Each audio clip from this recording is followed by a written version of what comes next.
ദിവസങ്ങളായി ആഴ്ചകളായി ഇതിനെക്കുറിച്ച് പഠനം നടത്തുകയും അതിനോടുള്ള വിയോജിപ്പുകൾ പറയുകയും അതിനെതിരെ ബോധവൽക്കരണം നടത്തുകയും ബന്ധപ്പെട്ട ആളുകളെയെല്ലാം ശ്രദ്ധയിൽപ്പെടുത്താൻ ശ്രമിക്കുകയും ഒക്കെ ചെയ്തതിനു ശേഷവും ഒരു ജനാധിപത്യ മര്യാദയുമില്ലാതെ ഒരു ചർച്ചയുമില്ലാതെ അത് പെട്ടെന്ന് നടപ്പിലാക്കാൻ ഒരു സർക്കുലർ വരുമ്പോൾ ഇതല്ലാതെ വഴികൾ ഉണ്ടായിരുന്നില്ല.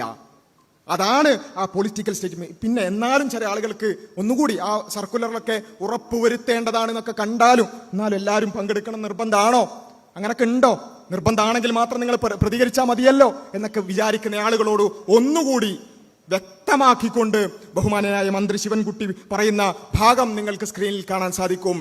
ഈ സ്കൂളിൽ നടക്കുന്നത് ലഘുവ്യായാമമാണ്. സ്കൂളിൽ കുട്ടികൾ യൂണിഫോമിലാണ് ഇത് ചെയ്യുന്നത്. RT പ്രകാരം സർക്കാർ നിർദ്ദേശിക്കുന്ന പഠന പ്രക്രിയകൾ കുട്ടികൾ നിർബന്ധമായും പങ്കെടുക്കണം. ഒന്നുകൂടി വായിക്കുക, അടിവരയിട്ട് വായിക്കുക. ആർക്കെങ്കിലും സംശയമുണ്ടെങ്കിൽ എന്തിനിത്രമേൽ ഗൗരവകരമായി ഇതിനോട് പ്രതികരിച്ചു എന്നുള്ളതിൽ ആർക്കെങ്കിലും സംശയമുണ്ടെങ്കിൽ അവർ കൃത്യമായി വായിക്കുക. കുട്ടികൾ നിർബന്ധമായും പങ്കെടുക്കണം. ഇത് RTയുടെ ആ ഒരു പഠന പ്രക്രിയയുടെ ഭാഗമായി നടപ്പിലാക്കപ്പെടുന്നതാണ് ഈ സൂംബ എന്ന് പറയുന്നത്. അതുകൊണ്ട് അതിൽ പങ്കെടുക്കൽ നിർബന്ധമാണ്. അടുത്ത വരി വായിക്കുക. രക്ഷിതാവിന് അതിൽ ചോയ്സ് ഇല്ല. രക്ഷിതാവിന് അതിൽ ചോയ്സ് ഇല്ല. ഇനി പറയൂ, അത് ഇഷ്ടമുണ്ട് കളിച്ചാൽ മതി എന്നല്ലേ പറഞ്ഞത്, പിന്നെ എന്തിനാ വിയോജിപ്പ് എന്ന് ചോദിക്കേണ്ട കാര്യമുണ്ടോ?